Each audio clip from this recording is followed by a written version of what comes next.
सुमित जी 14 लाख अभ्यर्थी, उनका भविष्य अब अधर में लटका हुआ है। वो केंद्र सरकार की तरफ देख रहे हैं, एक तरफ युवाओं की सरकार मानी जाती है। क्या कहेंगे आप?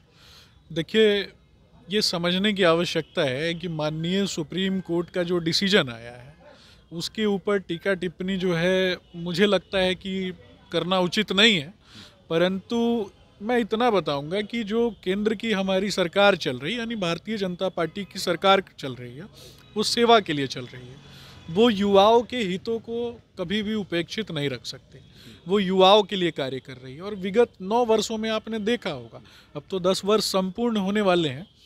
विगत 9-10 वर्षों में आपने देखा होगा कि 2014 के बाद जब भारतीय जनता पार्टी की सरकार बनती है और क्रमिक रूप से आपने देखा होगा कि युवाओं के लिए किस प्रकार से कार्य किए जा रहे हैं, विभिन्न राज्यों में जिस प्रकार से योजनाएं बनाई जा रही हैं और उन योजनाओं के माध्यम से युवाओं को लाभान्वित करने की कोशिश की जा रही है।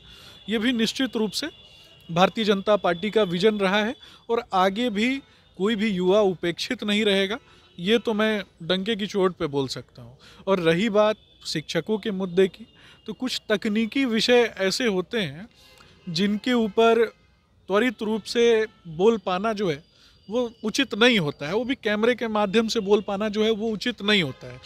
परंतु मैं आपके चैनल के माध्यम से इतना ज़रूर आश्वासन दूंगा कि चीज़ें संज्ञान में हैं और निश्चित रूप से संबंधित जो नेता हैं और संबंधित जो भी मंत्री हैं, चीज़ों का जल्द से जल्द निपटारा होगा। और निश्चित रूप से किसी भी व्यक्ति को चिंता करने की आवश्यकता नहीं है। बिहार ही नहीं, देश में जहाँ भी जो भी युवा हैं और वो शिक्षक बनना चाहते हैं, समाज में गुरुओं का सम्मान अगर है तो वो भारतीय जनता पार्टी के नेतृत्व में ही है। बिहार की सरकार की तरह कार्य हम नहीं करते हैं कि शिक्षक अभ्यर्थियों को जिस प्रकार से सड़कों पर लाठी चार्ज किया गया, इस तरीके का कार्य जो है तो भारतीय जनता पार्टी का नेतृत्व तो सोच भी नहीं सकता। जब तक शिक्षकों का कल्याण नहीं होगा, युवाओं का कल्याण नहीं होगा और शिक्षक जो हैं वो गुणवत्तापूर्ण शिक्षा नहीं देंगे, तब तक देश में बच्चों का भविष्य नहीं संवरेगा। तो देश के बच्चों के भविष्य को संवारने के लिए सबसे पहले गुरुओं के भविष्य को संवारने की आवश्यकता है। गुणवत्तापूर्ण शिक्षा, यही भारतीय जनता पार्टी का उद्देश्य है। गुणवत्तापूर्ण शिक्षा और गुणवत्तापूर्ण तकनीकी ज्ञान, यही हमारा उद्देश्य है। और निश्चित रूप से तो क्या लगता है कि भाजपा या अभी वर्तमान में जो शिक्षा मंत्री हैं प्रधान जी, वो क्या लगता है कि इस क्षेत्र में पहल कर रहे हैं? क्या लगता है फैसले जो हैं छात्रों के हित में आएंगे? देखिए, पूर्व में भी मैंने आपको कहा था, पूर्व में भी मेरी आपसे बात हुई थी, मैंने बताया था कि चीज़ें संज्ञान में हैं।